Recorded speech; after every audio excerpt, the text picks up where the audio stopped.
Pemirsa, kebakaran yang terjadi di Jalan R. Sukamto, Lorong Kelinci, Palembang menyisakan duka mendalam.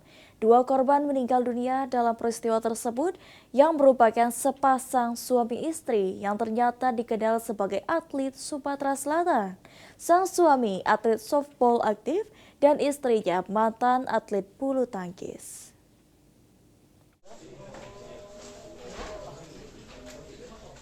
Masutri yang meninggal akibat terjebak kebakaran rumah pada Senin dini hari 20 Oktober 2025 di Jalan R. Sukamto, Lorong Kelinci, Palembang, dikenal sebagai atlet Sumatera Selatan. Almarhum Hadi Rahmadi merupakan atlet softball aktif, sementara almarhumah istrinya Erti Triani merupakan pensiunan atlet bulu tangkis. Adik kandung korban, Puspa Nina, mengatakan sebelum kejadian kebakaran, pada Minggu pagi, almarhumah Erti menemani suami almarhum Hadi Rahmadi berlatih softball untuk menghadapi kejuaraan antar klub di Jakabaring bulan Oktober 2025. Sudah berkeluarga stop dari kemarin, tapi sudah pernah ikut kejurnas, Porwil, Popnas. Kami dari kecil jadi atlet. Minggunya udah latihan. Kemarin udah latihan pagi di Jakabaring. Iya. Lajulah aku udah melok kak, ya aku. Jadi mereka dua laki bini latihan, balik jam 10 lewat. Dengan keluarga welcome lah, nggak ada masalah kan. Ya kalau gotong royong apa-apa pasti ikut lah.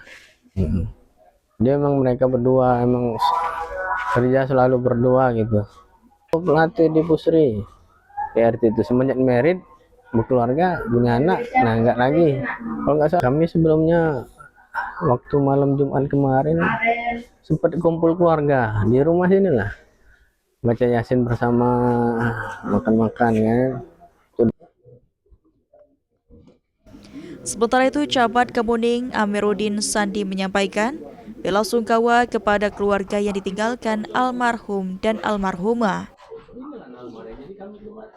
Atas nama pemerintah Kota Palembang dan seluruh warga Kecamatan Kemuning mengucapkan bela sungkawa pada keluarga besar almarhum dan almarhumah. Semoga almarhum dan almarhumah husnul khotimah. Camat Kemuning menghimbau agar warga selalu memperhatikan penggunaan listrik yang berlebihan dan memperhatikan instalasi listrik agar menghindari terjadinya korsleting listrik.